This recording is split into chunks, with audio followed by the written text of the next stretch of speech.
Hello. അപ്പോൾ ഒരു grand പ്രീമിയറോടുകൂടി ബിഗ് ബോസ് സീസൺ 6 മലയാളം തുടങ്ങിയിരിക്കുകയാണ്.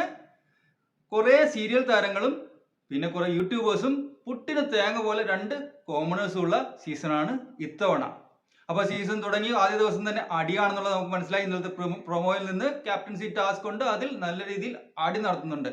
ഇപ്പോൾ വരുന്ന കോണ്ടസ്റ്റൻസ് എല്ലാം പഠിച്ചിട്ടാണെന്ന് തോന്നുന്നു വരുന്നത്. അടി ഉണ്ടാക്കിയാൽ നിലനിൽക്കാമെന്ന്.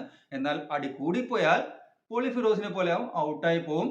അടി അതിന്റെ ലിമിറ്റിലായിരിക്കണം, അതിനൊരു റീസൺ ഉണ്ടാവണം. അവർ പറയുന്നതിൽ എന്തെങ്കിലും കാര്യമുണ്ടെന്ന് നമുക്കും തോന്നണം, എങ്കിലും നമ്മൾ വോട്ട് കൊടുക്കൂ. എന്തായാലും അടി നടക്കുന്നുണ്ട്. അടി ഉണ്ടെങ്കിലേ കണ്ടന്റ് ഉണ്ടാവും, കണ്ടന്റ് ഉണ്ടെങ്കിലേ കാണാൻ ആൾക്കാരും ഉണ്ടാവും. ഇത്തവണ ഒന്ന് മാറ്റിപ്പിടിക്കുകയാണ് ബിഗ് ബോസ്. നമ്മളിൽ നിന്നും അഭിപ്രായം ചോദിക്കുന്നുണ്ട്. കൊച്ചി ചങ്ങമ്പുഴ പാർക്ക് മെട്രോ സ്റ്റേഷനിൽ നമുക്ക് അഭിപ്രായം പറയാനും നമുക്ക് സജഷൻസ് കൊടുക്കാനുള്ള ഒരു പ്രൊവിഷനും ഏർപ്പെടുത്തിയിട്ടുണ്ട് ഇത്തവണ. എന്തായാലും ബിഗ് ബോസ് അറിഞ്ഞു തന്നെ കളിക്കാൻ ഇറങ്ങിയിരിക്കുകയാണ്. കഴിഞ്ഞ തവണത്തെ പോലെ ബിഗ് ബോസ് സീസൺ 5 ഒരാളുടെ കുത്തകയായിരുന്നു സീസണിൽ. ഇത്തവണ അത് പൊളിക്കാനാണ് ബിഗ് ബോസിന്റെ തീരുമാനം. ആ രീതിയിലാണ് കാര്യങ്ങൾ മുന്നോട്ട് പോകുന്നത്. കാരണം ഒരാളുടെ കുത്തകയായി കഴിഞ്ഞാൽ, മറ്റുള്ളവർക്ക് മത്സരിക്കാൻ ഇടമില്ലാതായി കഴിഞ്ഞാൽ, സ്പേസ് ഇല്ലാതായി കഴിഞ്ഞാൽ ആ കളി കാണാൻ എന്താണ് രസം? പരസ്പരം അടിയും പരസ്പരം ഒന്ന് പറഞ്ഞ് രണ്ടിന് തിരിച്ചു കൊടുക്കാൻ കഴിവുള്ളവർ ഉണ്ടെങ്കിലേ ബിഗ് ബോസ് കാണാൻ നമുക്കും രസമുള്ളൂ. ഒരാൾ തന്നെ എല്ലാവരുടെയും മുകളിൽ ആധിപത്യം സ്ഥാപിക്കുകയും അയാൾ തന്നെ മാനിപ്പുലേറ്റ് ചെയ്യുകയും ചെയ്താൽ പിന്നെ ബിഗ് ബോസിന് അർത്ഥമില്ലാതാകും. സീസൺ 4 അത്തരം കോണ്ടസ്റ്റൻസ് ആയിരുന്നു കൂടുതൽ. ഇപ്രാവശ്യം സീസൺ 6 വന്നിരിക്കുന്നവരും അത്യാവശ്യം നല്ല രീതിയിൽ പെർഫോം ചെയ്യാൻ കഴിവുള്ളവരും അത്യാവശ്യം നല്ല രീതിയിൽ കുത്തിത്തിരിപ്പും അടിയും ഉണ്ടാക്കാൻ കഴിവുള്ളവരും ആണെന്നാണ് ഇതുവരെ കണ്ടതിൽ നിന്ന് മനസ്സിലാവുന്നത്. ഇന്നലെ പ്രീമിയറിൽ ചില കോണ്ടസ്റ്റൻസിന് ഞാൻ പ്രത്യേകം നോട്ട് ചെയ്തു. അവരെ പറ്റി നിങ്ങളുമായിട്ട് എൻ്റെ ഒരു അഭിപ്രായം ഷെയർ ചെയ്യാൻ വന്നതാണ്. ഇതൊരു അന്തിമമായ തീരുമാനമോ അന്തിമമായ അഭിപ്രായമോ അല്ല, ഇതൊരു ജനറിക് ഒപ്പീനിയൻ മാത്രമാണ്. അവരുടെ ആറ്റിറ്റ്യൂഡും അവരുടെ ഇൻട്രോയും കണ്ടപ്പോൾ തോന്നിയ ചില കാര്യങ്ങൾ. എനിക്ക് ആദ്യം ഞാൻ നോട്ട് ചെയ്തത് ഉണ്ടയുമായിട്ട് വന്ന രതീഷ് കുമാറിനെയാണ്. ഉണ്ടയുമായിട്ട് വന്ന രതീഷ് കുമാർ ഒരല്പം ഓവർ കോൺഫിഡൻ്റ് അല്ലേ എന്നാണ് എൻ്റെ തോന്നൽ. കാരണം കക്ഷി വരുമ്പോൾ തന്നെ 50 ദിവസത്തേക്ക് 50ാമത്തെ എപ്പിസോഡിലേക്കുള്ള ഡ്രസ്സ് പാക്ക് ചെയ്യുന്നു, ഫിനാലയിലേക്കുള്ള ഡ്രസ്സ് പാക്ക് ചെയ്യുന്നു. ഫിനാലയിൽ സത്യത്തിൽ ബിഗ് ബോസ് തന്നെയാണ് ഡ്രസ്സ് കൊടുക്കുന്നതെന്നാണ് എനിക്ക് തോന്നുന്നത്. കാരണം അവർക്കെല്ലാം ഒരു യൂണിഫോം, ഒരു ഡ്രസ് കോഡ് ഉണ്ടാവും.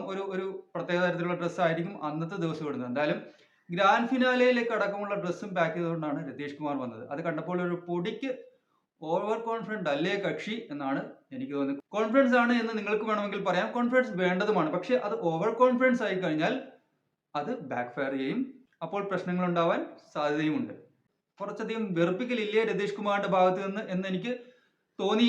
അത് എനിക്ക് മാത്രമുള്ള തോന്നലാകാനാണ് സാധ്യത. നിങ്ങൾക്കും ആ തോന്നലുണ്ടെങ്കിൽ കമന്റ് സെക്ഷനിൽ ഒന്ന് സൂചിപ്പിച്ചേക്കുക. പിന്നെ രണ്ടാമത് എനിക്ക് ഇങ്ങനെ ഒരു തോന്നലുണ്ടായ കണ്ടസ്റ്റന്റ് റോക്കി അസിയാണ്, അഥവാ അസി റോക്കി. അസി റോക്കി പറയുന്നത് തനിക്ക് ഡ്യുവൽ പേഴ്സണാലിറ്റി ഉണ്ടെന്നാണ്, ദ്വന്ദ്വ വ്യക്തിത്വം. അങ്ങനെ ദ്വന്ദ്വ വ്യക്തിത്വം ഉള്ളവരെ വിശ്വസിക്കാൻ ഇത്തിരി ബുദ്ധിമുട്ടാണ്. ഹിപ്പോക്രൈറ്റ്സ് എന്ന് നമ്മൾ പറയും, പകൽമാന്യൻ എന്ന് വേണമെങ്കിൽ പറയാം. ചിലർക്ക് പുറത്ത് വേറെ സ്വഭാവം, അകത്ത് വേറെ സ്വഭാവമായിരിക്കും. അങ്ങനെ ഒരു സ്വഭാവത്തോടുകൂടി ബിഗ് ബോസിൽ തുടരാൻ ബുദ്ധിമുട്ടാണ്. കാരണം ബിഗ് ബോസിൽ നിങ്ങളുടെ യഥാർത്ഥ സ്വഭാവം എന്തായാലും പുറത്തു വരും. അപ്പോൾ ഡ്യുവൽ പേഴ്സണാലിറ്റി എന്നൊക്കെ പറഞ്ഞത് താൻ എന്തോ സംഭവമാണ് എന്ന് കാണിക്കാൻ അദ്ദേഹം ശ്രമിച്ചിട്ടില്ലേ എന്ന് എനിക്കൊരു തോന്നൽ. ഒരു ഫേക്ക് പേഴ്സണാലിറ്റി ആണോ എന്നൊരു സംശയം. നിങ്ങൾക്ക് സംശയം തോന്നിയിട്ടുണ്ടാവാം, ഇല്ലായിരിക്കാം. സംശയം തോന്നിയിട്ടുണ്ടെങ്കിലും ഇല്ലെങ്കിലും നിങ്ങളുടെ അഭിപ്രായം ഒന്ന് കമന്റ് ചെയ്യുന്നത് നല്ല കാര്യമായിരിക്കും. പിന്നെ വന്ന കോണ്ടസ്റ്റന്റ് ജാൻമണി ദാസ് ആണ്. 14 വർഷമായിട്ട് കേരളത്തിൽ താമസിക്കുന്ന സെലിബ്രിറ്റി മേക്കപ്പ് ആർട്ടിസ്റ്റായ ട്രാൻസ്ജെൻഡർ ജാൻമണി ദാസ്. ജാൻമണി ദാസ് 14 വർഷമായിട്ടും മലയാളം പഠിച്ചില്ലേ എന്നൊരു ചിന്ത എനിക്ക് വന്നു അവിടെ മലയാളം കേട്ടപ്പോൾ. ഇവിടെ 2 ദിവസം മുമ്പ് വന്ന ബംഗാളികൾ പോലും നമ്മളെക്കാൾ നല്ല രീതിയിലാണ് മലയാളം പറയുന്നത്. അത് കണ്ടപ്പോഴാണ് എനിക്ക് ജാൻമണി ദാസിന്റെ കുറച്ച് മലയാളം കണ്ടപ്പോൾ എനിക്ക് എന്ത് എന്നൊക്കെ പറയുന്നത് കേട്ടപ്പോൾ ഒരു സംശയം, എന്താണ് മലയാളം അറിയാത്ത മലയാളിയോ അല്ലെങ്കിൽ മലയാളം അറിയാത്ത ബംഗാളിയോ എന്ന് തോന്നിപ്പോയി. കക്ഷി ബംഗാളിൽ നിന്നല്ല, ആസാമിൽ നിന്നാണെന്ന് തോന്നുന്നു. ആസാമിൽ നിന്നാണോ മിസോറാമിൽ നിന്നാണോ എന്താണെങ്കിലും അവർക്ക് മലയാളം അറിയാത്തത് ഒരു പോരായ്മ തന്നെയാണ്. 14 വർഷമായിട്ട് കേരളത്തിൽ ജോലി ചെയ്യുന്ന അവർക്ക് മലയാളം അറിയാത്ത ഒരു പോരായ്മ തന്നെയാണ്. പിന്നെ സെലിബ്രിറ്റീസിന് മാത്രം മേക്കപ്പ് എടുക്കുന്നുണ്ട്, അവർക്ക് മലയാളം സംസാരിക്കേണ്ട ആവശ്യം വന്നിട്ടുണ്ടാവില്ല എന്ന് കരുതി ഞാൻ സമാധാനിക്കുന്നു. കുറെ ജീവിത പരീക്ഷണങ്ങൾ നേരിട്ടിട്ടുള്ള വ്യക്തിയാണ് ജാൻമണി ദാസ് എന്നാണ് തോന്നുന്നത്. കുറെ കഠിനമായ ജീവിത സാഹചര്യങ്ങളിലൂടെ കടന്നു വന്ന ഒരു വ്യത്യാസത്തിലേക്ക് അവർക്ക് ബിഗ് ബോസിലെ പ്രശ്നങ്ങളെ ഹാൻഡിൽ ചെയ്യാൻ പറ്റേണ്ടതാണ്. അവർക്ക് പറ്റുമെന്ന് തന്നെയാണ് ഞാനും വിശ്വസിക്കുന്നത്. ഇതിനു മുമ്പ് വന്ന ട്രാൻസ്ജെൻഡറായ നാദിറ മെഹറിനെ പോലെ അവർക്കും നല്ല രീതിയിൽ മുന്നോട്ട് പോകാൻ കഴിയും എന്ന് ഞാൻ വിശ്വസിക്കുന്നു. നോറ മുസ്കാൻ എന്ന ഇൻഫ്ലുവൻസർ വീട്ടിൽ നിന്ന് മാറി താമസിക്കുന്ന ഒരു വ്യക്തിയാണ്. വീട്ടുകാർ ആരും ഇതിനെ സപ്പോർട്ട് ചെയ്തില്ല, അല്ലെങ്കിൽ ബിഗ് ബോസിലേക്ക് വരുന്നതിന് എതിർത്തു എന്നാണ് എനിക്ക് വീഡിയോ കണ്ടപ്പോൾ തോന്നിയത്. കാരണം അവിടെ വീട്ടുകാർ ആരും തന്നെ വീഡിയോയിൽ പ്രത്യക്ഷപ്പെടുകയോ അവരെ അനുഗ്രഹിക്കുകയോ അവരെ യാത്ര ചെയ്യുകയോ ഒന്നും ചെയ്തില്ല.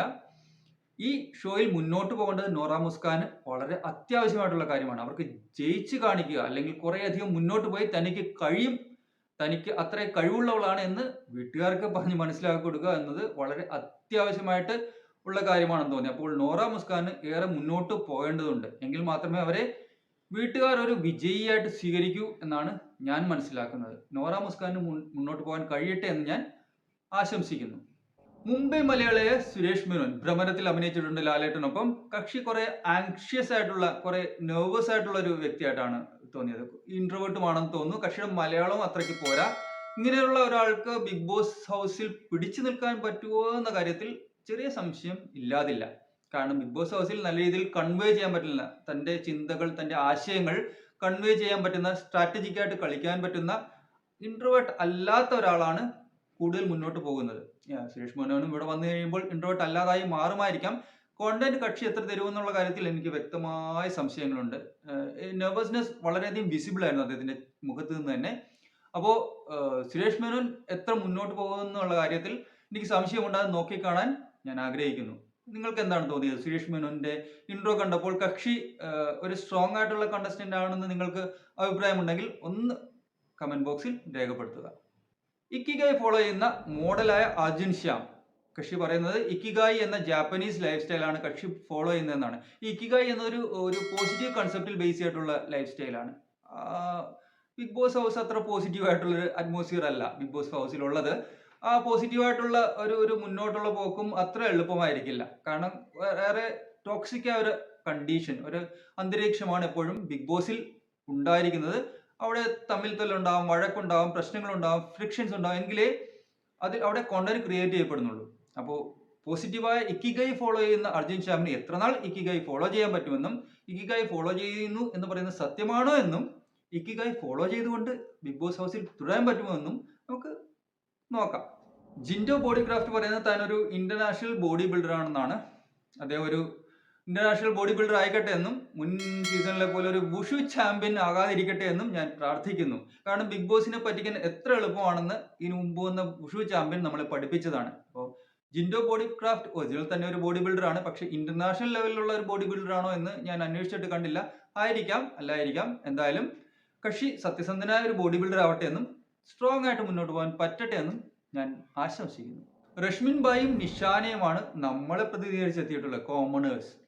ഹിന്ദി ബിഗ് ബോസ് സീസൺ 10 മാത്രമാണ് ഒരിക്കലെങ്കിലും കോമണർ വിജയായിട്ടുള്ളത്. അന്ന് മൻവീർ ഗുർജർ എന്ന ഒരു ഹരിയാനക്കാരനാണ് വിജയിയായത്. കക്ഷി വളരെ സ്ട്രോങ് ആയിട്ടുള്ള ഒരു കണ്ടസ്റ്റന്റ് ആയിരുന്നു. അപ്പോൾ ആ ചരിത്രം തിരുത്തി കുറിക്കാൻ ഇവരിൽ ഒരാൾക്ക് കഴിയട്ടെ എന്ന് ഞാൻ ആഗ്രഹിക്കുന്നു. കാരണം ഇവർ നമ്മളെ പ്രതിനിധീകരിച്ച് എത്തിയവരാണ്. ബാക്കിയുള്ളവർ സെലിബ്രിറ്റീസ് എന്ന് പറയപ്പെടുന്നുണ്ടെങ്കിൽ അവരിലും കോമണേഴ്സ് പോലുള്ളവർ തന്നെയാണ്. കാരണം അസിൻ റോക്കി ആണെങ്കിലും അർജുൻ ശ്യാം ആണെങ്കിലും ഇവരെയും പലർക്കും അറിയില്ല എന്നാണ് എനിക്ക് തോന്നുന്നത്. കാരണം ഞാൻ ഈ ഷോ കണ്ടതിന് ശേഷമാണ് അവരെ പറ്റി സെർച്ച് ചെയ്യുന്നത്, അവരാരാണെന്നും എന്താണെന്നും ഒക്കെ. അസീൻ റോക്കിക്ക് അറൌണ്ട് 5K സംതിങ് ഫോളോവേഴ്സ് ആണ് ഇൻസ്റ്റയിലുള്ളത്. അപ്പോൾ ഇവരിൽ ഒരാൾ ഈ കോമണേഴ്സിൽ ഒരാൾ വിജയിക്കുന്നത് ഈ ബിഗ് ബോസിന്റെ ചരിത്രം തിരുത്തി കുറിക്കുന്ന ഒന്നാവും. അതിന് കൂടുതൽ റീച്ച് കിട്ടാൻ സഹായിക്കുന്ന ഒന്നായിരിക്കും. അപ്പോൾ ബിഗ് ബോസ് സീസൺ 6 ആദ്യ ദിവസം തന്നെ ക്യാപ്റ്റൻസി ടാസ്ക് കൊടുത്തുകൊണ്ട് ഒരു അടിയോട് കൂടിയാണ് ബിഗ് ബോസ് തുടങ്ങിയിരിക്കുന്നത്. ഒരു നല്ല തുടക്കം തന്നെയാണ്. അപ്പോൾ ആ അടിയുടെ വിശകലനങ്ങളും വിശേഷങ്ങളും തുടർന്നുള്ള ബിഗ് ബോസ് ഹൗസിലെ വിശേഷങ്ങളുമായിട്ട് ഞാൻ നിങ്ങളുടെ കൂടെ ഉണ്ടാവും. നിങ്ങൾക്ക് എൻ്റെ വീഡിയോ ഇഷ്ടപ്പെട്ടിട്ടുണ്ടെങ്കിൽ തീർച്ചയായിട്ടും സബ്സ്ക്രൈബ് ചെയ്യുക. കൂടുതൽ ബിഗ് ബോസ് വിശേഷങ്ങളുമായിട്ട് വീണ്ടും കാണാം. Thank you.